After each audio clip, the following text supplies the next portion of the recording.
Hey friends, thanks as always for being here at Non-Toxic Home.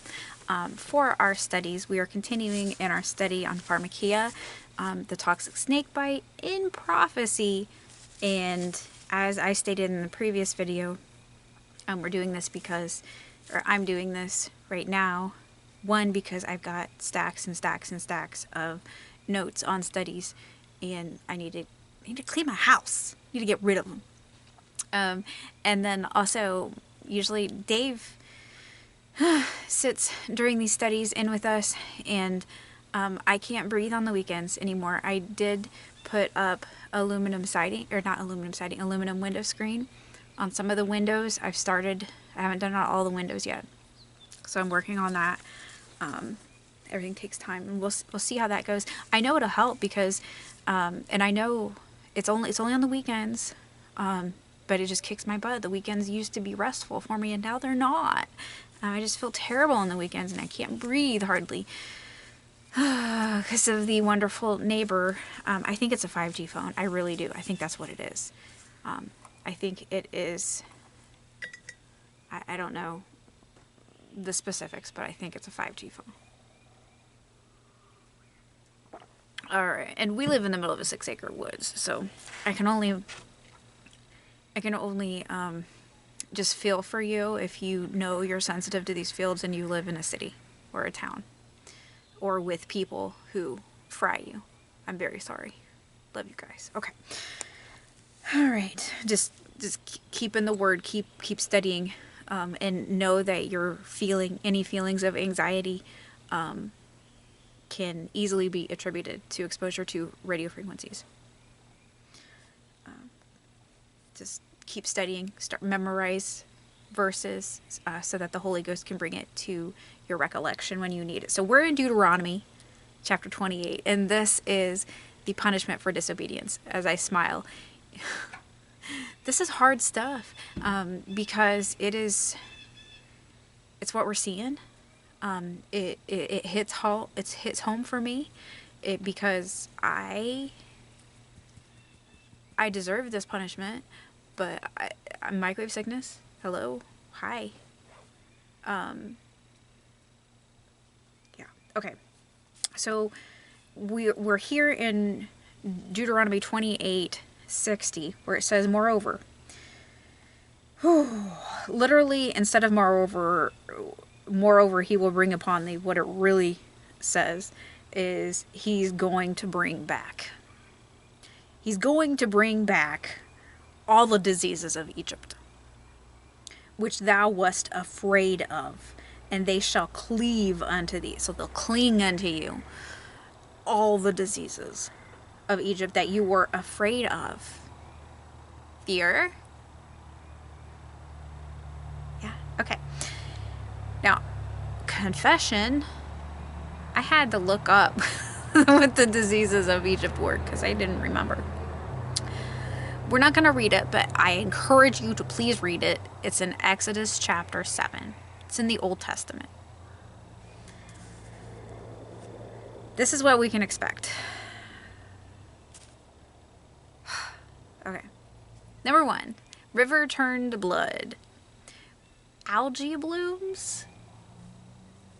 I don't know, just throwing it out there. Red tide? You know, we see this sort of thing quite a lot. The fish died, and if there's an algae bloom, red tide, the fish die because there's no oxygen. My grandpa had a big pond, and one time the pond flipped. I don't know how else to describe it because that's how it was told to me. The pond flipped, all the oxygen like displaced or something, and all of the fish died. I don't know how that happens.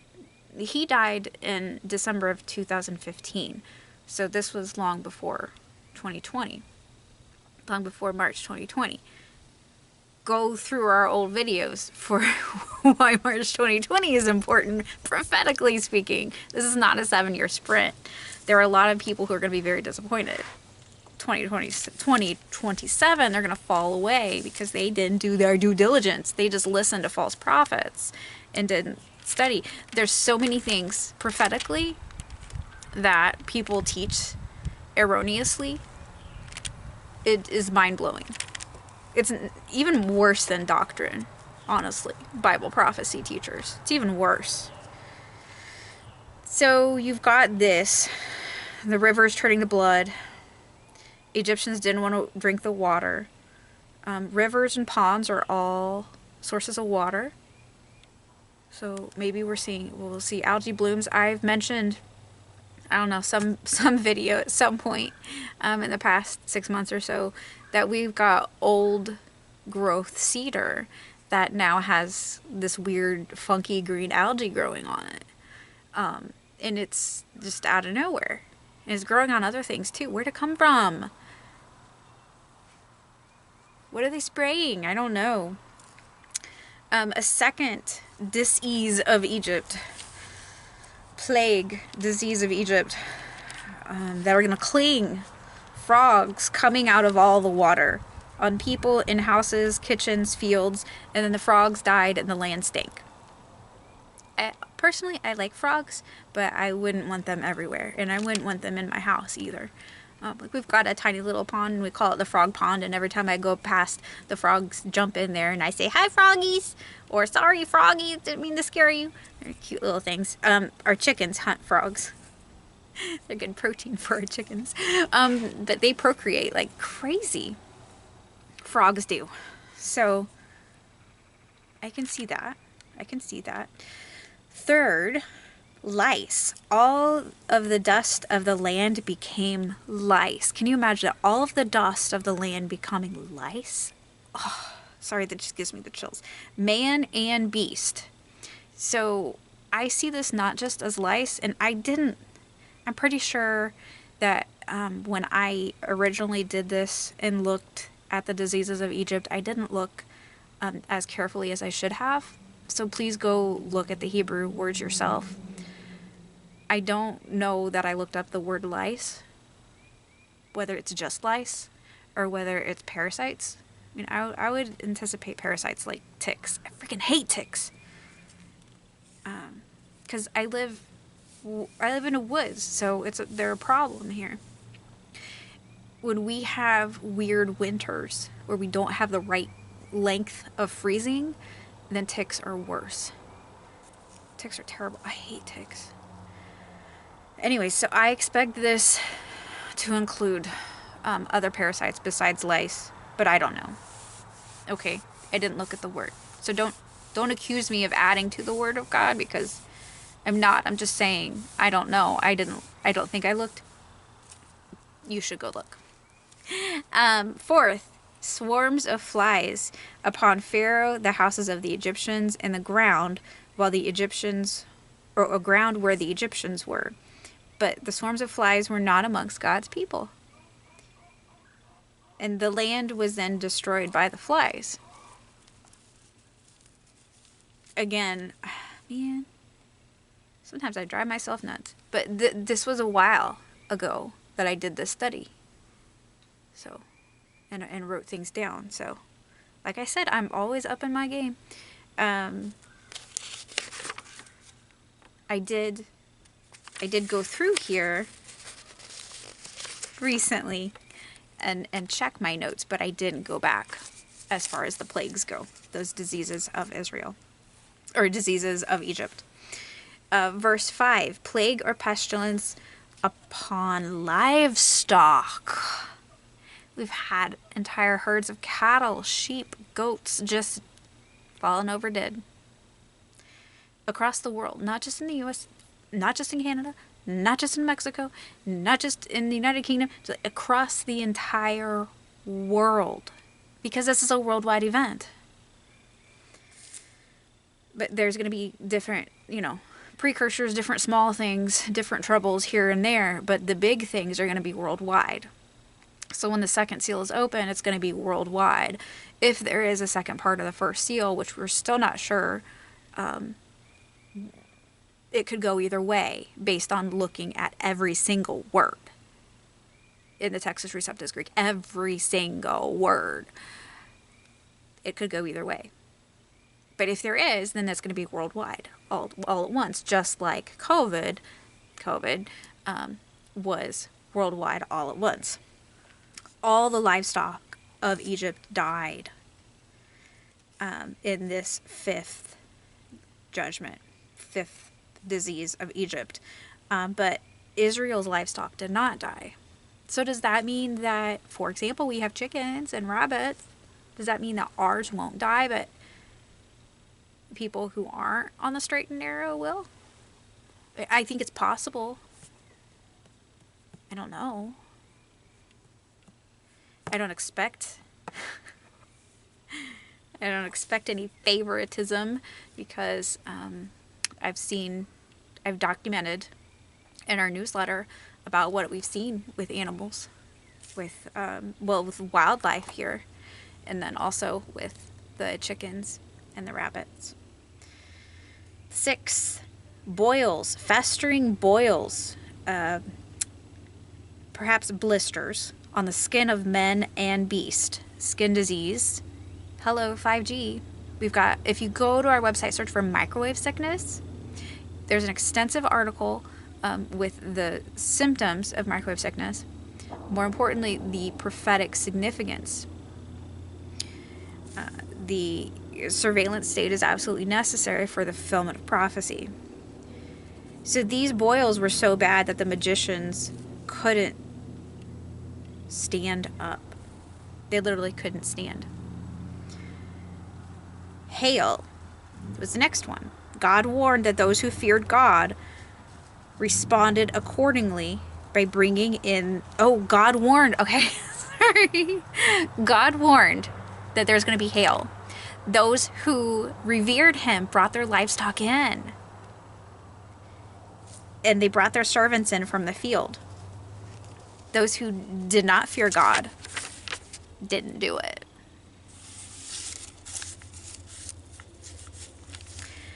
This hail doesn't just mean hail, it means thunder as well. And this hail was large enough to kill cattle, plants, and trees. So apparently I hear somebody. This nearly devastated the land. This fire mingled with the hail. Fire ran along the ground. So that means there's lightning. And the lightning caused fires. And these fires set fire to a parched, dry land. Unirrigated due to water problems.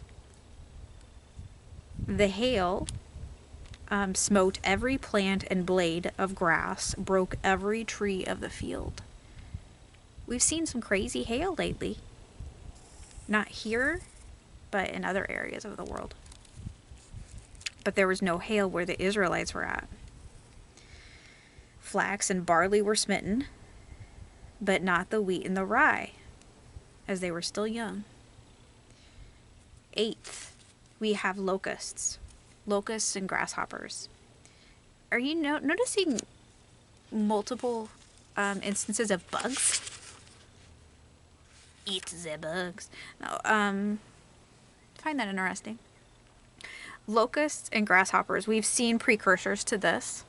Like some areas, there have been locust plagues in the past few years, but they happened before, of course, as well. But there's so many locusts or grasshoppers, they couldn't see the ground, and they ate every plant that was left, the rest of the trees, and then God brought a wind to bring the locusts in the first place. So windy. Here, it's windy a lot. It's hard to get some things done outside because of the wind. It's windy so often. But after the locusts, no green thing was left. The 9th plague. We've got 3 days of darkness. Of course, we're supposed to get solar panels. Solar power is going to save us in the dark day of the Lord. Is darkness not light? I don't think so. Especially since the governments of the world are telling people that they should get solar. They don't tell you to do things that are good. They tell you to do everything terrible. So 3 days of darkness. This is going to be like a lockdown. None of the Egyptians went anywhere for 3 days. But the Hebrews had light in their houses. Lastly, on the 10th plague, we have the plague of the firstborn. All of the firstborn died. Egyptians, firstborn servants, firstborn of beasts as well, but not for the Israelites, to denote a separation between the heathen and God's people. I don't know if you've noticed, but you probably have, unless you live in a box and never deal with anyone ever. There's more and more of a separation between people, and it's not just ideological or political, and we don't do anything political. We don't vote. We know the truth. But your life is going to be so different from a lot of people's lives, from your family's lives, like your extended family. Your life is going to be so different from most people's lives. What you think about, what you want to talk about most of the time is going to be so different. And the way you live your life, the person that you are, is going to be so different than almost everyone else. There's going to be that separation. And it's not just a separation of people who have gotten the snake bite and who haven't gotten the snake bite. Obviously, that is one factor. It's not just a separation of people who are irradiating themselves unnecessarily versus those who aren't either. There's a crow. There's another crow. That's weird. Okay. You also don't want to trust the tests, okay? The tests, not just because there's nothing to test for. Go see the video. Go search our website, How Are Viruses Isolated? It's a 5-minute demonstration. How are they isolated? How are they proven to cause harm? Or how they aren't. But there's definitely toxins in the tests. There are, some people who had the discernment right away. Like, oh, no. There's something wrong about the tests. Yeah, there's definitely something wrong about the tests. And that's come out, of course. All 10 of these plagues can be expected in the coming decades, more or less. Another dividing factor is fear. You've got people who have been indoctrinated with germ theory their entire lives. We all have been indoctrinated with germ theory our entire lives, rather than exosome theory or terrain theory. These are competing theories. Germ theory, they tried valiantly to prove germ theory. Of course, you can't actually scientifically prove something. You can only disprove it, but we're not going there right now. But with the Spanish flu, the so-called Spanish flu, and in some other studies, especially the Spanish flu, tried with multiple animals. They tried it with lots of humans. Studies. It took snot, somebody who's sick, put it in somebody who isn't sick.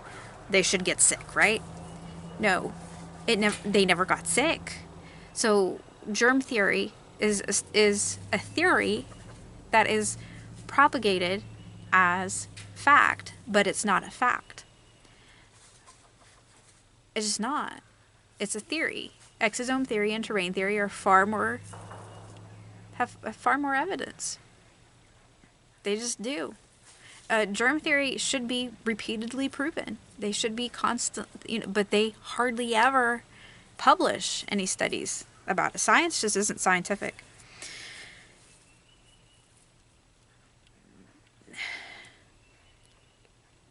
The fact is,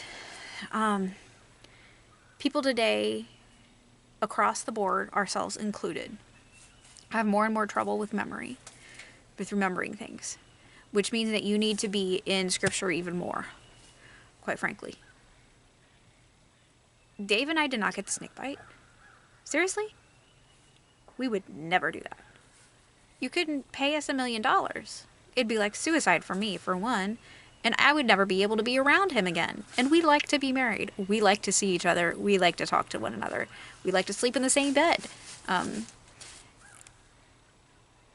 If he got that would make it not impossible for that, because I would react to him because he would be constantly detoxing.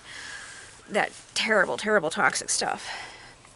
And we have this problem. We live in a non-toxic home, and we have more memory issues because we're all being assaulted more regularly by more chemicals and by more non-native EMFs. People who have gotten snake bite, it's even worse. It's even more apparent. The problem is a lot of these people don't even realize it. They don't even realize that they're in brain fog and that they can't think themselves out of a cardboard box. They think that they're so smart, and it's really sad to see.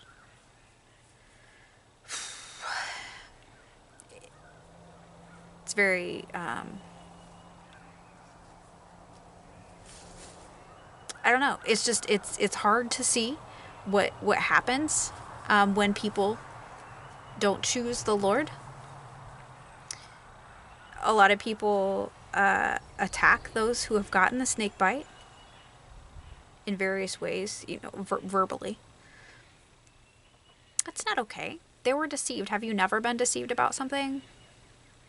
There are a lot of people who recognize that they were deceived and recognize what the cause is of their new health issues and have vowed not to make that mistake again.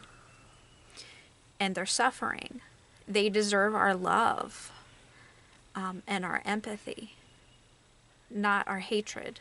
They didn't get the mark of the beast because the mark of the beast isn't here yet.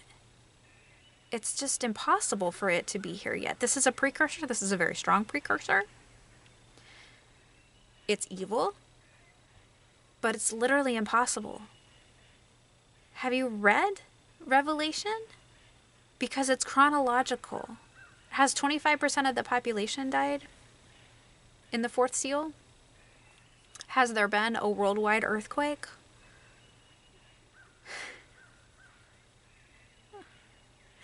Oh, the false doctrine out there is just remarkable to me.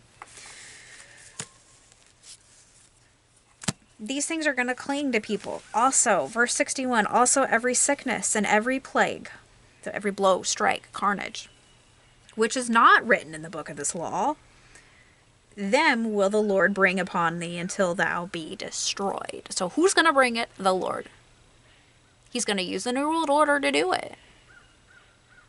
It's not that complicated to understand.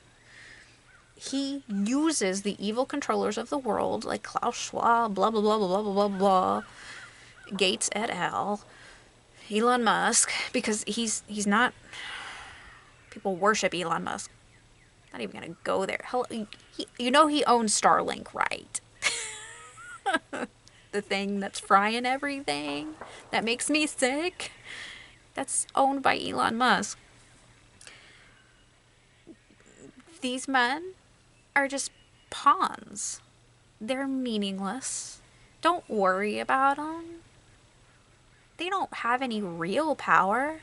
The power that they have has been ordained by God because he is using them just as he used Pharaoh. Things didn't turn out so well for Pharaoh, did they? Pharaoh got his. These guys will get theirs. Men and women, because we know that there's plenty of women involved in this as well. He's going to bring all these things on them until they're destroyed. If you look at the vials in Revelation, that's what those men are reserved to.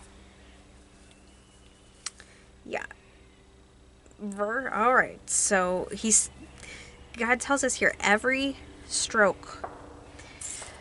So yes, the financial system is under attack. Yes.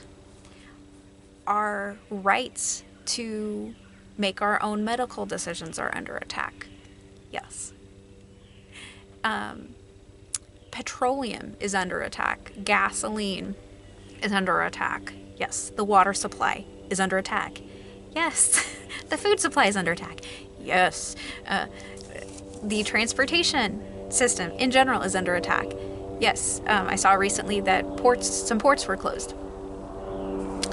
You'll own nothing. You'll be happy. Of course, employment is under attack. Small businesses are under attack.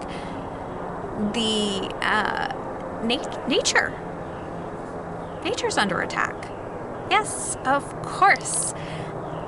The helicopter going over. The right to just have any freedom at all is under attack. Yes, of course. These are strokes. This is the beginning of them. Trade and barter, that will be under attack as well.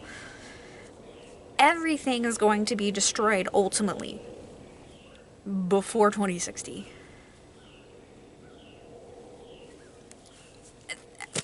I don't see how it's not possible. Based on 5 million verses that I've studied. I don't know how more people don't see it. Unless they aren't studying, which is probably the case because most people just believe what their local false prophet in the pulpit tells them rather than studying themselves. Take everything that you learned from anyone about prophecy and just throw it in the trash. Take everything you learned from church, from any books that you've ever written or ever read, and throw it in the trash. The reason why prophecy is so confusing is because the people who are teaching prophecy are false prophets. God's actually really clear. If you read the Olivet Discourse, all of the iterations in the New Testament, and if you read Revelation, God's super clear. It's super obvious. Whoa, okay, this is chronological. Whoa, okay, yeah, this is definitely for us because, well, the sign of Jonah, there's that thing. Pesky little sign of Jonah. And then, because the people of that time are only given the sign of Jonah as a sign, and that's all. No other signs. And then you've got the fact that, I think it's in Mark 13, that Olivet Discourse, where he says, what I say to you, I say unto all. Watch. So he's saying, everyone, watch. So, all right, we've got through to Deuteronomy chapter 28, verse 61, and next time we will pick up in verse 62. After that, we'll do a little bit of Moses' song. Then we'll go to 2 Kings and Numbers and Job and Exodus. All sorts of things. There's all sorts of information right here. If you study, I encourage you to study. Please do. It's studying the prophecy, studying the judgment is hard, but it tells us, it informs us. God wrote it for us to read it and to understand it and to listen to Him. So I hope you listen to Him. And I hope you have a most beautiful and blessed day. Now, Toxic out.